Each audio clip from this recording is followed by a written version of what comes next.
l'épisode précédent, nous avons parcouru la première moitié de vie d'une société secrète canadienne-française, l'Ordre de Jacques Cartier.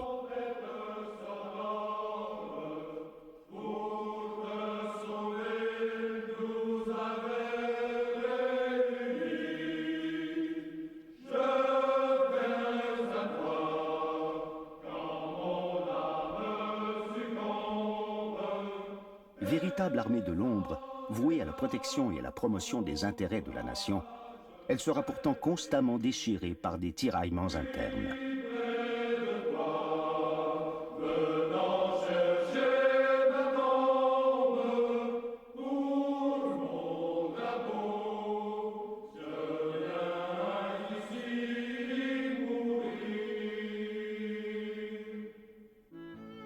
Créée à Ottawa, par une poignée de patriotes soucieux de l'avancement des leurs dans un contexte fortement anglicisé, l'Ordre de Jacques Cartier connaît aussitôt un succès fulgurant d'un bout à l'autre du pays.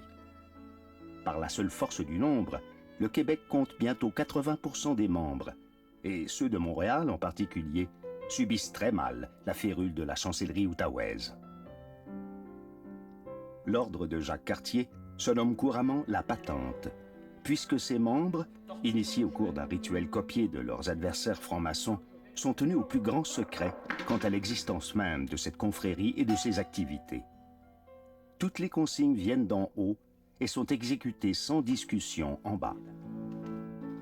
Malgré des révélations cuisantes dans certains journaux, on maintiendra un rythme de croisière de 10 à 12 000 membres en tout temps, en enrôlant des jeunes patriotes par centaines. Il s'agit, dans chacune des centaines de cellules locales, de faire une lutte pas à pas contre la colonisation des esprits dans l'univers anglophone du Canada. Réclamer du bilinguisme dans tous les services publics, surveiller les nominations de fonctionnaires, appuyer les candidats choisis aux élections, obtenir des évêques francophones dans tous les diocèses, soutenir l'achat chez nous, être contre la conscription et pour le Bloc populaire. Voilà les campagnes qui occupaient l'OJC durant ces 20 premières années. Une danse campagnarde est toujours la bienvenue. Parents et amis s'en donnent toujours à cœur joie et on s'amuse à qui mieux mieux. Durant les années d'après-guerre, l'Ordre de Jacques Cartier endosse toutes les batailles qu'il croit valables, des emballages de friandises jusqu'aux accents aigus dans l'annuaire téléphonique. Mon premier geste, c'était de recueillir l'emballage de tablettes de chocolat, de gomme à mâcher, que ce soit Chiclet ou Adam, ou le chocolat Nielsen, les paquets de cigarettes vides, que ce soit Imperial, McDonald's. Et on mettait ça dans des grands sacs, on retournait ça aux compagnies en leur disant qu'il y avait des francophones qui employaient de leurs produits. Et comment se fait-il qu'on ne voit pas un mot de français? On milite sur tous les fronts. Du drapeau national à l'hymne au Canada, du collège militaire francophone à la Fédération des parents-maîtres, club de placement, coopératives agricoles, office de la linguistique, école normale, communauté religieuse d'enseignement. On travaille à répandre les caisses populaires, à réclamer la refrancisation des noms et des institutions comme l'hôtel Reine-Élisabeth qu'on voulait plutôt nommer Château Maisonneuve, à combattre les chevaliers de colon, d'origine irlando-américaine et pourtant si répandus chez nous, jusqu'à fonder en 1957 les chevaliers de Champlain pour tenter de compenser. À Montréal, au Québec, les chevaliers de colon étaient bien implantés. C'est le juge Fontaine qui était le grand chevalier. Tandis qu'à Ottawa, les chevaliers de colon, c'était ONI.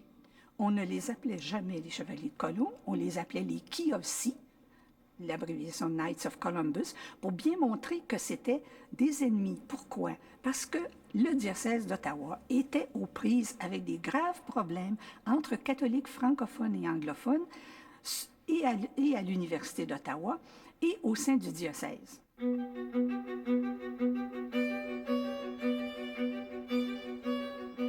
La fondation du Club Richelieu, dès 1944, par 14 chanceliers de l'OJC, lui procurait un organisme de bienfaisance adapté à ses besoins pour faire contrepoids aux Anglos du Kiwanis. Le Richelieu servira même d'exécuteur testamentaire de l'ordre après sa disparition en 1965. Une des plus grandes victoires de l'ordre de Jacques Cartier fut l'adoption en 1948 du fleur-de-lysée comme drapeau québécois. manquerons pas à rappeler à tout instant que les Canadiens de langue française ont des droits inaliénables à l'usage de leur langue, non seulement dans la province de Québec, mais dans toutes les provinces du pays. C'est là l'esprit qui a présidé à la Confédération, et c'est ce même esprit qui, en 1953, exige le bilinguisme à tous les paliers de l'administration publique. D'ailleurs, la monnaie et les timbres-poste bilingues témoignent de cet esprit. Pour transiger avec ses imprimeurs, les centres de congrès et le reste, l'Ordre utilisait le nom inoffensif d'Association culturelle canadienne, ACC. L'Entraide incorporée était le nom de façade du groupe montréalais de l'Ordre qui accueillait le congrès triennal de 1952. L'Entraide est aussi un défi constant à l'autorité d'Ottawa. Éducation nationale, mouvement de jeunesse, refrancisation, Knights of Columbus, néo-canadien, avenir économique, syndicalisme. J'ai envie de dire l'Ordre de Jacques-Cartier, dans son congrès de 1952 qui s'était tenu à Montréal et qui a été beaucoup influencé par les Québécois à l'époque, a pris 10 ans à l'avance le tournant de la Révolution tranquille des années 60. Ça ne veut pas dire que les hommes politiques des années 60 n'ont pas eu d'importance et d'influence sur la Révolution tranquille. Mais l'Ordre du Québec, de Montréal, était déjà en train de prendre le tournant des années 60, 10 ans auparavant. Hôtel Germain-des-Prés, Daniel, bonjour. Une ville comme Québec, symbole fondateur de la francophonie en Amérique, n'échappait pas à la même colonisation britannique commerciale et politique qu'ailleurs au Canada. Nous avons rencontré 4 vieux copains de l'Université Laval qui se sont connus autrefois dans l'Ordre et qui n'ont jamais perdu leur fidélité mutuelle, au point d'insister pour témoigner en groupe de leur expérience. Septuagénaires vigoureux, ils se considèrent encore tous comme militants, 35 ans après la mort de l'OJC. Moi, j'étais étudiant au Collège Saint-Anne de Bogatière et il y avait des prêtres qui enseignaient là, qui étaient membres de l'Ordre. Et à un moment donné, il y en a un qui a oublié ses documents quelque part, puis je les ai eus dans les mains. Alors, j'ai connu l'existence de l'Ordre, mais sans savoir qui en faisait partie. Et à un moment donné, je parlais de ça avec mon père, et je ne le savais pas, mon père était membre. Alors, je lui ai parlé de ça. Fait qu'il n'a pas réagi tellement, sauf qu'il ne répondait pas à mes questions. Ça m'a laissé encore plus de soupçons. Et pendant les vacances, j'ai travaillé pour le chemin de fer. Et là, tout se faisait en anglais. Au Château Frontenac, vous faisiez aborder en anglais. Le Québec Lighted and Power, ça s'amenait en anglais. Le Québec Tramways, en anglais. L'Anglo-Pulp, l'Anglo-Canadian Pulp, c'était une chasse gardée britannique. Ça fonctionnait en anglais. Tout ça mis ensemble, puis en même temps, je lisais Le Devoir, entre autres les articles de M. Pelletier.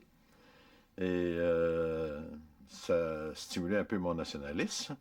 Et là, mon père, quand il a vu ça, il a proposé à la commanderie de la paroisse de m'amener comme membre. À un moment donné, j'ai été approché par quelqu'un que je respectais beaucoup chez des étudiants.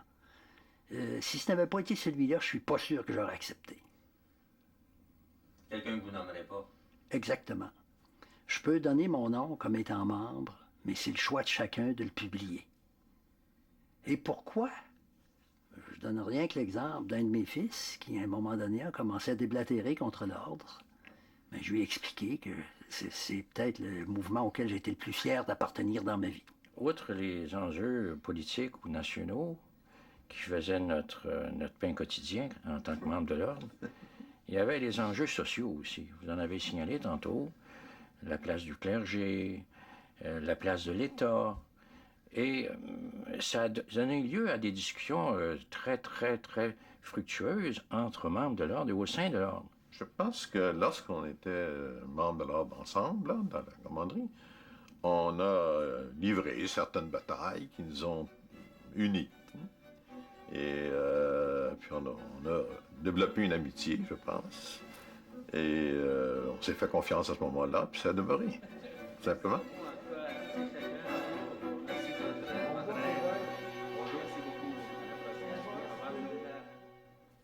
Aux Archives nationales à Québec, on trouve étonnamment une seule référence à l'Ordre, et ce, dans les archives personnelles de l'abbé Paul-Émile Gosselin. Aumônier de la cellule de l'Université Laval et chapelain du Conseil régional de Québec, il se dévouait au Conseil de la vie française, couverture commode pour voyager dans tout le territoire. C'était là, le pilier du Conseil de la vie française. Les buts du Conseil étaient les suivants. Un, c'était de coordonner les forces vives du Canada français, de faire en sorte que la population anglophone est informée du fait qu'au Canada, il y a deux peuples fondateurs. Faire prendre conscience aux Canadiens français qu'ils appartiennent à une nation fière, une nation qui se doit de protéger sa langue et de protéger ses convictions religieuses, ou plutôt la foi catholique. Mais je pense bien que le Conseil de la vie française, c'est un peu le pendant public de l'ordre de Jacques Cartier. Les archives confirment aussi un contrat répété entre l'OJC et Monseigneur Léger pour lui confier des sommes annuelles de 500 $ à verser dans ses bonnes œuvres au Vatican au nom des Canadiens français. Personnage de Dupuis frère. La ville tout entière acclame son pasteur. Monseigneur Léger va être nommé au Collège canadien à Rome, donc c'est en 1947. Il va se rendre compte que le lobby américain a beaucoup d'argent.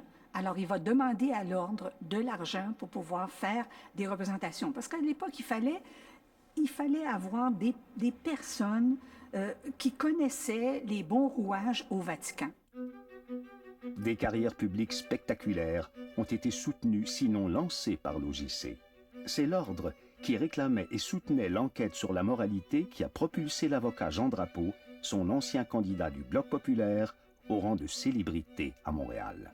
Jean Drapeau, qui plus tard devient maire de Montréal et qui fonde la Ligue d'action civique de Montréal, c'est le Jean Drapeau entouré je dirais que la majorité de l'état-major de la Ligue d'action civique de Montréal, la grande majorité même, étaient des gens de l'ordre de Jacques Cartier, à la connaissance de Jean Drapeau, bien sûr. Intéressant de noter que le groupe d'amis entourant Jean Drapeau, tous membres de l'OJC, se réunissaient encore avec lui longtemps après l'Expo et les Jeux olympiques, qu'ils avaient évidemment organisés ensemble.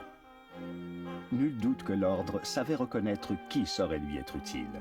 Économistes comme François-Albert Anger des HEC, syndicalistes comme Jean Marchand de la CTCC, devenu la CSN, grands fonctionnaires de l'éducation comme Aimé Arvizet, financiers des compagnies d'assurance comme Florian Carrière de l'Union du Canada, journalistes comme le fameux Fulgence Charpentier et le photographe Champlain-Marcil, tous deux du droit d'Ottawa, gérants généraux de Dupuis frères comme Dugal, Boucher, Chagnon, hommes d'affaires éminents comme Roger N. Séguin et grands communicateurs comme Jean-Paul Nollet et Henri Bergeron de Radio-Canada.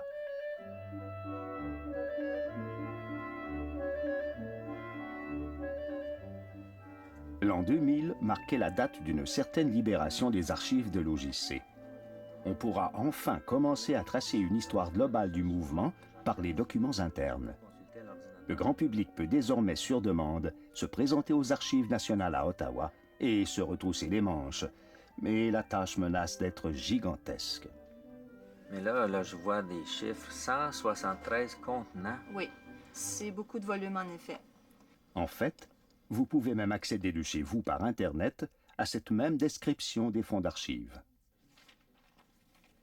C'est un privilège rare de voir ainsi classifier tous les sujets de préoccupation de l'ordre.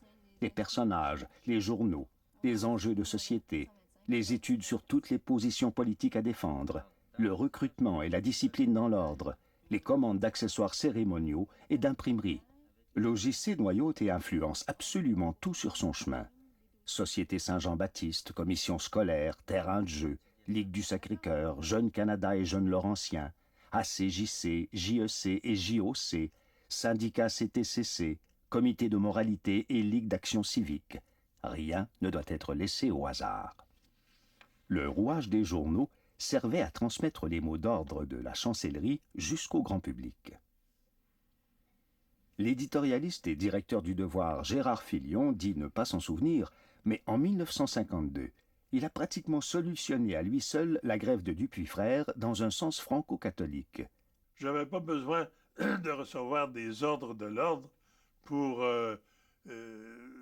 écrire des éditoriaux dans le Devoir, pas plus qu'André Laurando ou Pierre Vigent, Soriol, Laporte. Il lui suffisait d'avoir des gens bien placés à la direction du devoir et l'orientation du devoir en était par le fait même influencée.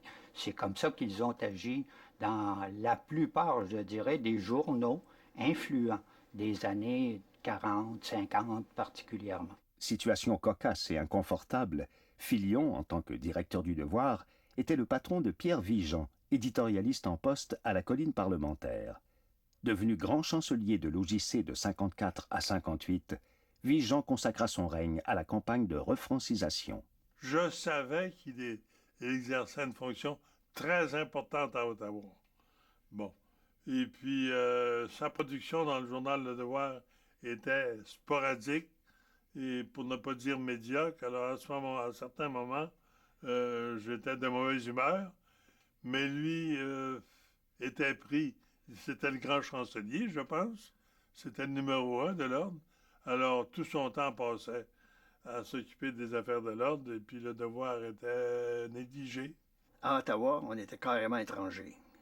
Moi-même, j'ai passé près d'avoir une fonction à Ottawa et je me suis aperçu que c'était un autre pays, c'était pas le mien. Malgré cette façon de penser, Jean Giroir n'est jamais devenu séparatiste. Mais dans le cadre de ses fonctions au sein d'un organisme fédéral dominé par l'anglais, il a contribué, comme des centaines d'autres, à influencer le cours des choses. Il fallait trouver un nom pour le nouveau pont entre Verdun et Brossard. Comment est-il devenu le pont Champlain? Par hasard, il y a eu un mouvement. Et par hasard, il y a eu des centaines de lettres qui sont rentrées au National Harbours Board, qu'on persistait, nous autres, à appeler le Conseil des ports nationaux, pour faire des suggestions. Il y a vraiment eu un mouvement, parce que je me souviens de quelqu'un dans les autorités qui, au port, évidemment, je suis resté bien quoi, a dit « Qu'est-ce que c'est ça, ce mouvement-là? » Tout ce monde-là, en même temps, qui nous arrive avec des suggestions pas mal identiques. Ben, c'est le mouvement. Le même mécanisme s'est appliqué quand on a baptisé le pont Macdonald-Cartier à Ottawa. L'ordre de Jacques Cartier, au début des années 50, compte quelques centaines de commanderies locales et environ 12 000 membres actifs à tout moment. Le secrétariat général envoie et reçoit des milliers de missives chaque année en direction des régions. Son adresse postale, toujours la même, est restée gravée dans les mémoires. Le casier postal 333 était sur la rue Bézérère, au bureau de poste sur la rue Bézérère à Ottawa. C'était un petit casier. Quand il y avait trop de courrier pour le petit casier, bien, on mettait ça dans un paquet puis il fallait se présenter au comptoir. Mais... Mathias Pagé, fils d'un militant de l'OJC sans le savoir, croyait ne trouver qu'un emploi d'été auprès du nouveau secrétaire général Léopold Allard, mais il ne le quittera plus. Il deviendra ensuite chef du personnel. Les coordonnées des membres étaient tenues sur des fiches 3 par 5. L'ordinateur n'existait pas à l'époque. Alors, il y avait une fiche, il y avait 2 fiches pour chaque membre. Une fiche blanche et une fiche bleue. La fiche blanche était classée par commanderie. Et la fiche bleue, c'était l'ordre alphabétique. Aussi, pour l'adressage, bien, nous avions des plaques pour l'adressographe. C'était ce qu'il y avait de plus moderne à l'époque. Au début, je faisais les courses. C'est moi qui étais le chauffeur de M. Allard, bien souvent. Et porter les commandes d'ornement chez une religieuse des Sœurs de la Visitation, Sœur Marie-Françoise. Et elle faisait aussi de la calligraphie pour certains documents officiels, certificats ou des choses comme ça. Le secrétaire de chaque commanderie locale devait garder sous clé tout un attirail, souvent dans un sous-sol d'église ou à la salle paroissiale. Formulaires d'adhésion, rapports budgétaires, règlements et rituels, statuts, cierges, fanions et baudriers de couleur pour les initiations comme pour chaque réunion ordinaire. Un bric-à-brac peu commun. Notre Constitution ne fait pas reposer l'autorité sur le vote populaire à la façon d'une démocratie. La chancellerie gouverne avec un pouvoir suprême et décide de toute question litigieuse importante en dernier ressort. C'était un peu comme dans l'Église catholique. Le pape se prononce et puis bon, c'était un peu ça. Mais on avait l'impression quand même que c'était pas des décisions irréfléchies qui avaient été prises, mais des décisions solides. Mais moi, en tant que chancelier, j'aurais voulu participer plus activement à la décision prise. Mais tout ce qu'on me demandait, finalement, c'était de dire oui ou non, sans discussion aucune. Alors, déjà, à la chancellerie, cette façon d'agir se manifestait. Je sais que les directeurs de comité, par exemple, parce qu'il y avait des directeurs de comité, se rendaient au secrétariat avant les réunions pour rencontrer M. Allard. Et puis, on pouvait sentir que tout était bien préparé avant les réunions. On a même dit à un moment donné qu'on aurait pu faire les procès-verbaux avant la réunion. Mais c'est pour vous dire qu'il était très bien structuré. Nous avons su faire mourir dans l'œuf, couper à sa racine les petites zizanies qui avaient essayé de nous faire subir leurs légères attaques. Trop haut est notre idéal, trop raisonnable est notre acceptation de l'autorité dans tous nos rangs pour que nous puissions jamais craindre les dangers de la mésentente. J'ai eu l'impression à un moment donné qu'on nous considérait comme un tampon de caoutchouc sur des décisions déjà prises, puis j'ai pas aimé ça. Alors j'ai quitté.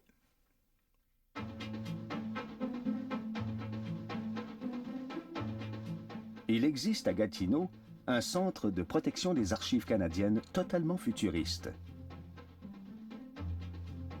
Quand vous aurez présélectionné les contenus qui vous intéressent parmi les 173 cartons de l'OJC, qui font 35 mètres de tablette, on les retirera 10 à la fois des voûtes où on les conserve pour vous les apporter en salle de consultation. Depuis l'an 2000, l'interdit est levé et nous serons les premiers cinéastes à nous y plonger en 35 ans. Pourrons-nous y trouver les indices de la désintégration de la patente?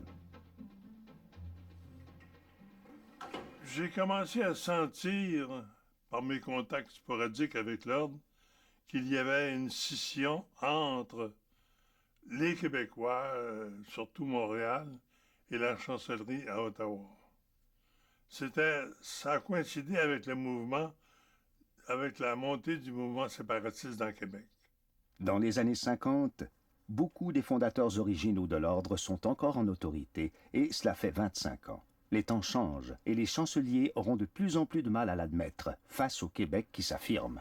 Séparatisme laurentien, aspiration à former un État français souverain dans les limites du Québec actuel. La majorité québécoise, on ne l'a pas identifiée tout de suite dans les années où c'était créé, c'est dans les années 27 ou les années 30, quand on lit à ce moment-là, on parle de la minorité canadienne-française, ça nous incluait aussi à ce moment-là. Albert Ricard, étudiant de Saint-Hyacinthe, est parmi les plus jeunes membres et les plus ardents. Le secrétaire général Léopold Allard est venu à une réunion. Là, j'étais là, moi, avec mes cartes, mes plans d'orientation pour la structure de la région, etc. Alors, il a trouvé que, bon, pour lui, en tout cas, que je m'occupais beaucoup de mon affaire. Et il a demandé à me rencontrer. Le lendemain, il m'a téléphoné, puis il m'a demandé s'il pouvait me rencontrer. Et il m'a offert à ce moment-là le poste d'organisateur général. Là, j'ai déménagé à Ottawa, j'ai accepté, j'ai commencé. C'est comme ça que je me suis retrouvé à Ottawa comme organisateur général. L'Ordre est alors propriétaire d'un petit édifice anonyme et sans attrait à Ottawa. Tout se décide et s'accomplit discrètement derrière ses fenêtres. Mais pour combien de temps encore? À mon avis, bon, je ne connaissais pas toutes les régions, là, mais c'était encore une assez bonne structure, bien organisée. C'était le cas de l'Ouest canadien, c'était le cas de l'Ontario. C'était le cas aussi des provinces maritimes. À ce moment-là, il y avait une belle structure avec des gens qui s'en occupaient beaucoup. Mais un peu moins à Montréal. C'est là que ça a commencé à Montréal. La structure de Montréal allait mal. Recevoir les consignes sévères d'Ottawa, étouffer les visions naissantes d'un Québec autonome, financer des communautés hors Québec languissantes. Les membres de Montréal se rebiffent parfois sérieusement au cours des années 50. L'Ordre réclamait en éditoriaux et en pétitions la radio et la télévision françaises partout au pays, promouvait les sociétés d'assurance-vie canadiennes françaises, renversait des conseils municipaux corrompus, fondait une compagnie nationale de gestion pour canaliser les investissements de ses membres. Et ce fut une faillite catastrophique d'ailleurs. L'Ordre fourrait son nez partout. Cela agaçait beaucoup de gens quand même, comme Claude Ryan, qui mettait ouvertement les jeunes en garde contre ce genre d'activisme clandestin. Le dynamisme du recrutement s'effrite radicalement au début des années 60, avec le recul du clergé et tout l'après-duplessisme. L'ordre qui avait été fondé à Ottawa n'acceptait pas que le Québec fasse cavalier seul et devienne indépendant. Il y a eu une scission très claire au sein de l'ordre.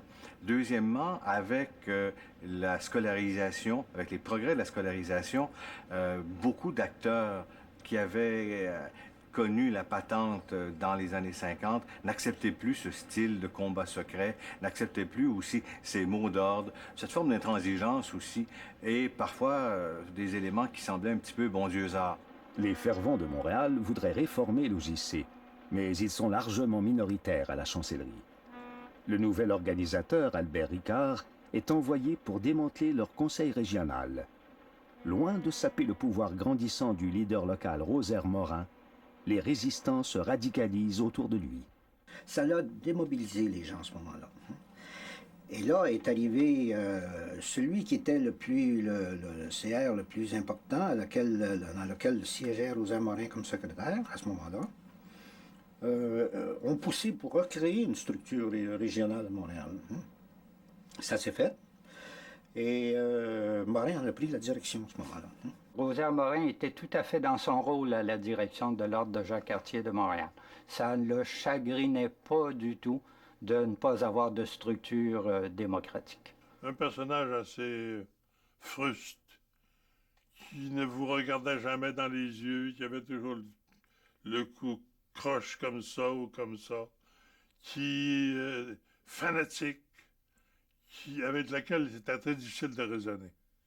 On ne discutait pas calmement avec Rosaire Morin. On le laissait parler, ben non, on se fâchait. Comme c'était un bourreau de travail, il poussait tout le temps, il poussait sans arrêt là-dessus. Hein? Mais c'est un type. Et c'est à cause des orientations que Morin a données à l'Ordre de Jacques-Cartier dans la région immédiate de Montréal, mais aussi au Québec, qui a amené le schisme. Donc, c'est comme si c'était un deuxième ordre qui apparaissait avec des objectifs qui ne pouvaient pas être tout à fait les mêmes et qui vont donner lieu très vite à une poussée d'autonomie qui va vouloir que les gens de Montréal vont vouloir de moins en moins recevoir des directives d'Ottawa. L'Ordre, grâce à sa nature secrète, est le seul organisme capable de réunir nos compatriotes au-dessus des lignes de parti et au-dessus des divers mouvements. Il est le seul dénominateur commun, le catalyseur qui, par sa nature même, est présent par ses membres dans tous les milieux. L'Ordre peut influencer chacun de ces milieux dans une pensée catholique et française. 2 membres de l'Ordre avaient effectué en 1960 une étude de faisabilité sur l'indépendance du Québec qui les avait convaincus eux-mêmes. Marcel Chaput et Raymond Barbeau tombent aussitôt en disgrâce auprès de la chancellerie outaouaise. L'année suivante, ils fondent le RIN, Rassemblement pour l'indépendance nationale. 21 mars 61, cette lettre est probablement la dernière que je vous écris. Elle a pour but d'accuser réception de la vôtre, m'informant de mon expulsion de l'Ordre. Vous avez raison, le fossé qui s'est creusé entre nous est devenu infranchissable. Mieux vaut nous ignorer mutuellement. Et à compter d'aujourd'hui, midi 30, aujourd'hui, je suis au service du RIM. C'est une question d'orientation. On était au début des années 60, on avait ouvert les fenêtres au Québec. C'était le début de la création des mouvements souverainistes. C'est alors qu'en 1963, le magazine Maclean publie une dénonciation qui met le feu aux poudres. L'auteur, Charles-Henri Dubé, tout en dévoilant les noms de dizaines de membres de l'OJC, s'interroge sur le sens démocratique de ces centaines de groupuscules infiltrés en sous-main dans tous les corps constitués de la société. La Révolution tranquille, c'était aussi un effort de démocratisation de la société. Alors tout ce qui n'est pas dans le sens de la démocratie est évidemment à condamner. Et dans les, j'ai appelé dans mon livre, dans les confessions de Charles-Henri Dubé au sujet de l'Ordre de Jacques-Cartier, il y a ce regret-là que la démocratie a été mise en péril par l'ordre de Jacques Cartier, et il avait raison. Beaucoup de gens pointés du doigt dans cet article se sont sentis éclaboussés. J'ai ressenti à ce moment-là un certain mépris pour les gens qui faisaient ça. Vous savez, quand on entrait dans l'ordre, on jurait, enfin, disant, on promettait la discrétion. Et quand on promet la discrétion, on tient à la discrétion. On ne va pas étaler dans les journaux des choses qui sont passées à l'intérieur d'un mouvement comme l'ordre. Moi, ça m'a vexé un peu, ça, cette chose-là. Parce que j'avais pas eu de mauvaise expérience non plus avec l'ordre. Je m'étais jamais senti frustré ou enrégimenté même, je dirais, là-dedans. J'y allais de bon cœur, avec des moyens du bord et des moyens honnêtes. C'était pas les FLQ encore, faites-vous-en pas. Il n'empêche que les bombes placées par une autre société secrète, celle-là séparatiste et violente, ont pu contribuer au fait que des centaines de membres abandonnaient le navire sans demander leur reste. D'ailleurs, les archives montrent que les revenus de cotisation de la chancellerie fondent comme neige au soleil dans les années 60. La patente. La patente. Oui, vraiment, c'est une souffrance. Oui, vraiment. Malgré la secousse de cette dénonciation, Rosaire Morin vise à élargir la participation nationaliste et organise même des galas bénéfices publics au scandale de la chancellerie. Il faut pourtant sortir des catacombes, insiste Morin. En 64, un autre défroqué de l'ordre, le journaliste Roger Cyr, publie dans La Patrie « La patente se meurt », une série d'articles beaucoup plus cyniques, suivis d'un livre plus caustique encore. Bon, disons que j'ai un souvenir amer un peu. Premièrement, évidemment, pour le journaliste qui découvre quelque chose, c'est toujours intéressant de le publier. C'est marrant, il y a des choix à faire où il y a un certain respect.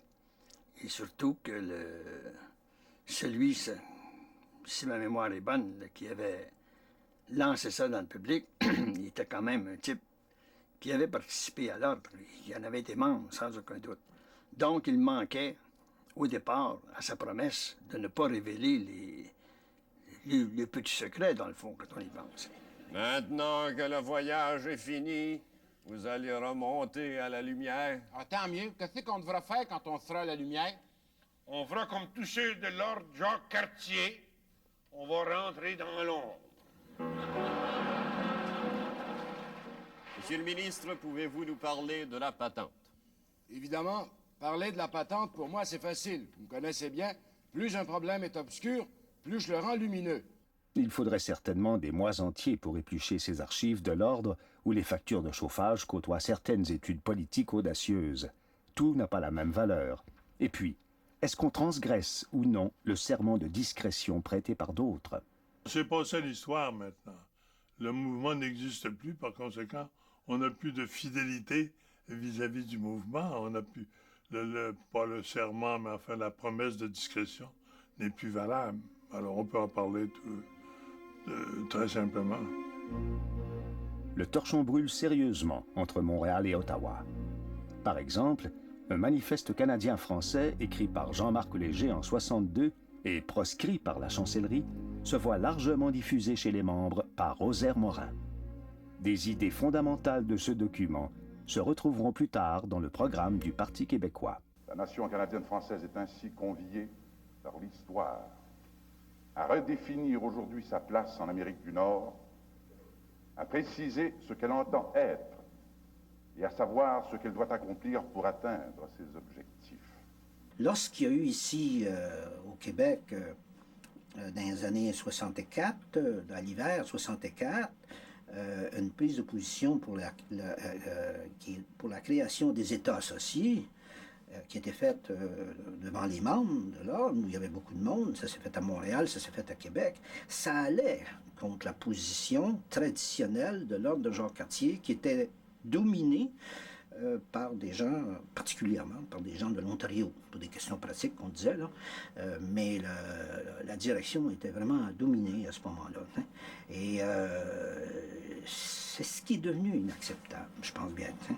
Il y a eu un point de rupture entre les deux. Et puis, je ne sais pas qui m'a demandé d'aller à Ottawa pour essayer de raccorder les violons. Je suis monté à Ottawa Puis j'ai passé toute une fin de semaine là, avec la chancellerie d'une part et le groupe de Rosaire-Morin d'autre part. Et là, ça a été pas mal la pagaille, on s'accusait mutuellement de toutes sortes de choses. Et puis il était devenu évident que Morin et les gens qui le suivaient avaient décidé de se séparer d'Ottawa et de créer un ordre purement québécois qui par la suite s'est appelé l'ordre de Jean Talon. En retournant chez lui, le secrétaire général, Léopold Allard, est décédé d'un arrêt cardiaque. C'était au mois de janvier 64, si ma mémoire est bonne. Il avait 52 ans à ce moment-là, et ça, évidemment, ça nous a beaucoup affectés, parce que, comme il y avait eu des discussions virulentes à la réunion, je me souviens que quand je suis allé au funérailles et je suis allé au salon, le grand chancelier du temps, qui était Edgar Tissot, quand il m'a vu arriver, il a foncé sur moi, puis il m'a dit « Albert, qu'est-ce que vous lui avez fait hier soir? » Une assemblée générale des chanceliers est convoquée pour le 27 février 1965, mais nul ne se doute que ce sera la dernière. Les Ontariens voulaient seulement y régler le cas de Rosaire-Morin. Il y avait un affrontement très évident qui existait depuis plusieurs mois. Je peux vous dire que c'était dans une atmosphère très tendue entre les membres de l'Ontario et les membres d'ailleurs, ou surtout du Québec. Pour un réalisateur aussi, la tension est forte, quand il se rend compte que son propre père participait à la rencontre fatale. Intervention du chancelier John Verge. Pas étonnant alors que ce père ait gardé son secret face à cette enquête. Je savais pertinemment qu'il y avait une révolution interne. Après coup, là, j'ai compris certaines choses. Il fallait que ça se modernise, il fallait que ça change, parce que la société avait changé, mais l'ordre n'avait pas changé. On pensait suivre l'ordre du jour qui nous avait été envoyé, mais dès le début de la séance, on a demandé de ne pas entreprendre tout de suite l'ordre du jour, et qu'il y avait une question très grave, et le grand chancelier du temps, qui était Tissot, a demandé qu'on débatte de cette question-là. Et ça, c'était accepté. Bon. Et là, Sirois, pendant 2 heures, avec une pile de dossiers, a essayé de faire la démonstration que ce que Rosaire-Morin faisait et les positions qu'il prenait, d'abord, premièrement, c'était pas accepté ici au Québec par l'ensemble des autres dirigeants, et puis que c'était inacceptable, puis que ça entraînerait la division de l'ordre de Jacques-Cartier, parce qu'il n'avait plus d'orientation pan-canadien, national, au sens du Canada. Là, il y a un scénario implacable qui s'est déroulé. Avec un tel devait faire une motion, ça devait être appuyé, puis s'il y avait telle objection, ça devait être contrecarré, puis etc. Puis mon père, là, il menait le scénario, il a mené ça, il me dit, de façon militaire. Et je me souviendrai toujours que Rosaire-Morin prenait des notes sur une feuille 8,5, 11, et puis là, il entourait, ainsi de suite, il arrêtait de place, puis là, il se penche sur mon côté, puis il me dit, s'il continue, je vais manquer de papier. Hein? Alors, c'était une réaction qu'on ne pouvait pas s'attendre d'un personnage, mais c'est un personnage. Il aimait la bataille, dans un certain sens, hein? Alors il était assez fort là-dessus. Et quand ça a été le temps justement, d'intervenir pour lui, il s'est levé, il s'est placé en arrière de sa chaise, et puis il a répondu point par point à toutes les questions qui avaient été soulevées à partir de la feuille qu'il avait. Et il cognait avec sa main comme ça sur la chaise, c'était une chaise en bois, et puis ça a terminé qu'il s'est cassé le petit doigt tellement qu'il est allé avec puissance. Hein. Là, les deux groupes se sont séparés, Québec d'un côté et les Hors-Québec de l'autre. Et quand ils sont revenus avec une résolution préparée par l'Ontario à ce moment-là, proposant la dissolution de l'ordre dans les circonstances. Ça a été un enchaînement, puis en dedans de quelques minutes, l'ordre était dissous, à tel point que les gens ont été surpris. Ah, c'est une surprise pour Rosaire. Il ne l'avait pas vu venir, celle-là. Ça, je l'ai vécu avec lui. Il ne s'attendait pas à ça. Pas du tout. Et à un certain moment, moi, je me suis posé des questions en me disant, ils vont peut-être réussir son expulsion. Sauf que ça a choqué la forte majorité des chanceliers du Québec. Mais la première fois que j'ai vu mon père au Parkway Motel, il était blanc comme un drap, livide. Vraiment, là, je pensais que... Moi, je pensais qu'il était malade, puis qu'il allait avoir une attaque cardiaque ou quelque chose. Blême, là, comme je l'avais jamais vu.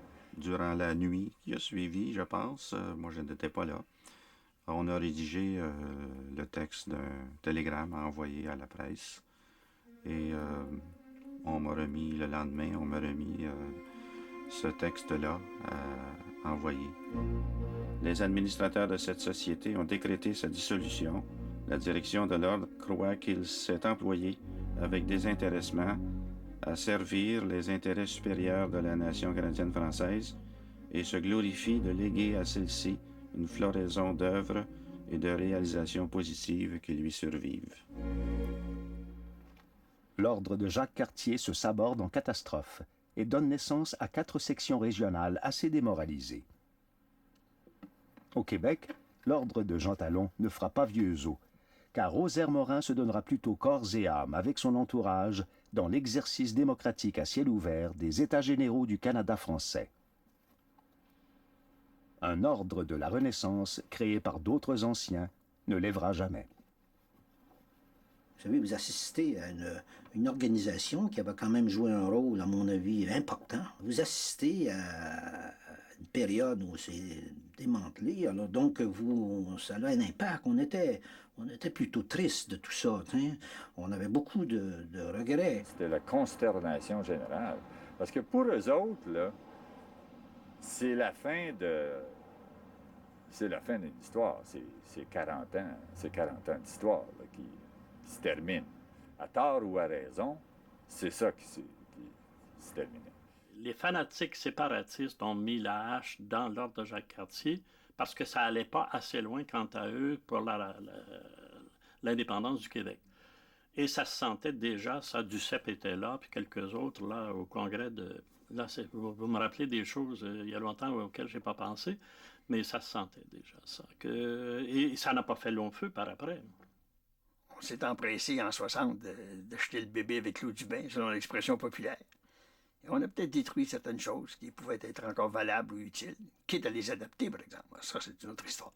Personne parmi les dirigeants de longue durée de l'ordre de Jacques Cartier ne s'est jamais remis de la lutte que les Québécois leur faisaient à propos de la définition de ce que, dans mon jargon, on appelle le nous de référence. Jamais, même longtemps après, là, jamais ils n'acceptaient que le nous de référence soit devenu aussi irréaliste, guillemets, que ce que l'on entend au Québec. Ce qui m'a surpris, c'est le souvenir vivace, c'est-à-dire le souvenir encore vivant de cette querelle. C'est comme si cette querelle s'était déroulée hier ou avant-hier. J'ai été estomaqué par le fait que 30 ans ou 35 ans plus tard, il y a des gens là, qui portent cette cicatrice là, en eux. C'est vraiment là, une plaie ouverte. Et je trouve que c'est à la fois fascinant et c'est intriguant aussi. Ça répondait à un besoin de l'époque, mais avec la Révolution tranquille, avec la prise de la parole des Canadiens français et l'accès des Canadiens français aux moyennes et aux grandes affaires, là, je pense que l'ordre avait perdu pas mal l'objectif pour lequel il avait été créé. Il était temps que l'ordre plie bagage. Et je suis convaincu que l'ordre a fait énormément de bien, moi, au cours des années. Ça s'imposait, ça répondait à un besoin. Mais, comme je vous dis, à partir des années 65, là, ça n'avait plus sa raison d'être. Je pense qu'actuellement, on manque d'un instrument pour vraiment, au moins, unifier tous nos efforts. Puis... non, actuellement, il manque quelque chose. C'est pour ça que j'ai l'impression qu'on en perd dans certains domaines, certains champs de travail, là, qu'on en perd. Pour donner la colonne vertébrale, c'est ça que le but de l'Ordre Jacques-Cartier, c'était de donner, voir à défendre nos droits, puis ensuite donner une colonne vertébrale, savoir se lever, puis savoir se tenir devant le respect de nos droits, puis ça manque. Je pense qu'ils ont préparé dans leurs instances plusieurs choses qu'on va associer plus tard à la Révolution tranquille. Société générale de financement, caisse de dépôt, par exemple, pour collecter les épargnes. L'idée même d'avoir un système d'épargne publique puisqu'on n'avait pas de banque centrale. Raymond Laliberté prétendait même dans son extraordinaire étude de 1983 que le Parti québécois avait pris la relève de l'ordre en ce qui concerne la doctrine nationaliste et même jusque dans sa manie des référendums. Il y avait une sorte de volonté unanimiste dans le Parti québécois que l'on retrouve chez tous les tenants d'un nationalisme fort. Pas seulement les gens de l'ordre de Jacques-Cartier, les tenants d'un nationalisme fort. C'est même probablement une constante historique du nationalisme dans différents pays que d'avoir cette préoccupation d'avoir un seul porte-parole. C'est ça que j'appelle l'unanimisme. À ma connaissance, le PQ n'a pas rejeté ça encore. Mais il faut dire qu'il y a encore des ministres importants du Parti québécois qui étaient de l'ordre de Jacques-Cartier. Et que je refuse d'en parler. Bien sûr, bien sûr.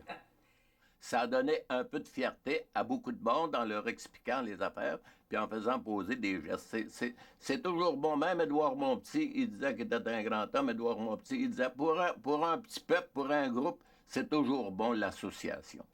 Et puis ces gens-là, même si l'ordre de Jacques-Cartier n'existe plus aujourd'hui, j'imagine que ces gens-là militent dans la société à leur façon, mais à la façon que l'ordre de Jacques-Cartier leur a montré comme étant la meilleure.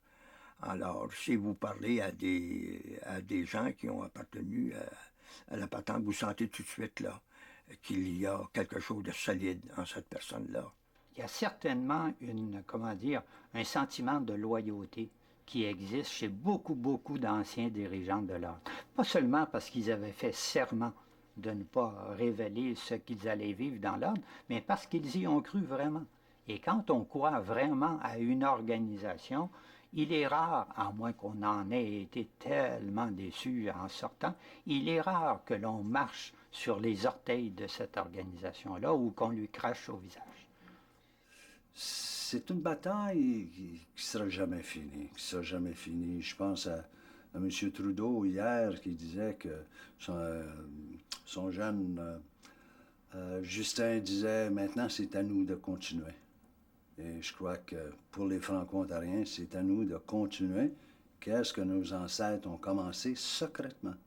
Et maintenant qu'on peut le faire ouvertement grâce à nos droits au Canada, et on peut le faire ouvertement et fièrement. Je pense que si on est capable, grâce à l'ouverture des archives, de bien comprendre le rôle que la patente a effectivement joué, le jugement sera nuancé et probablement assez positif. Mais ils auraient fait probablement la même chose s'il n'y avait pas eu d'ordre. Sauf que l'ordre a eu le mérite de les regrouper et de les stimuler. On verra que, somme toute, c'était utile pour la société québécoise qui ne disposait pas de levier à ce moment-là, qui n'avait pas de moyens d'action collective. Dans la mesure où l'ordre de Jacques-Cartier a influencé beaucoup des orientations prises par des commissions scolaires, des syndicats, des conseils municipaux à l'occasion, dans cette mesure-là, évidemment, les orientations stimulées, pas imposées, mais stimulées par l'ordre de Jacques-Cartier, ont fait dévier ces organismes, dans plusieurs cas, pas toujours, des orientations que ces organismes-là auraient pris. Et dans cette mesure-là, l'action de l'ordre est antidémocratique. Non seulement elle n'était pas démocratique, mais elle était antidémocratique au point de départ. Mais il faut dire que toutes les sociétés secrètes ont cette particularité-là de fonctionner comme ça. Le Devoir avait publié un éditorial assez intéressant que j'ai conservé, moi, et qui résume assez bien la situation. On disait, lorsque l'ordre fut fondé il y a près de 40 ans, le Canada français ne possédait pas le quart des structures sociales et des ressources dont il dispose aujourd'hui. Oui, et l'éditorial rappelait enfin, ont voulu à certains moments faire un scandale avec les gros noms qui étaient soi-disant compromis avec l'ordre. La quantité même des noms évoqués, la qualité de la plupart de ces noms constituèrent une réfutation imprévue de l'accusation. Combien de secrets, petits et grands, restent à découvrir dans les archives? L'ordre a-t-il franchement constitué un État dans l'État? A-t-il favorisé l'intérêt d'un peuple ou des carrières individuelles? A-t-il versé dans l'antisémitisme sous l'influence de son clergé? À son apogée, l'OJC comptait 504 groupes locaux sous l'égide de 60 conseils régionaux au Québec, en Ontario, en Nouvelle-Angleterre et de l'Acadie à l'Ouest canadien. Les 45 ou 50 000 noms des membres représentent le bottin entier de la Société canadienne-française du siècle.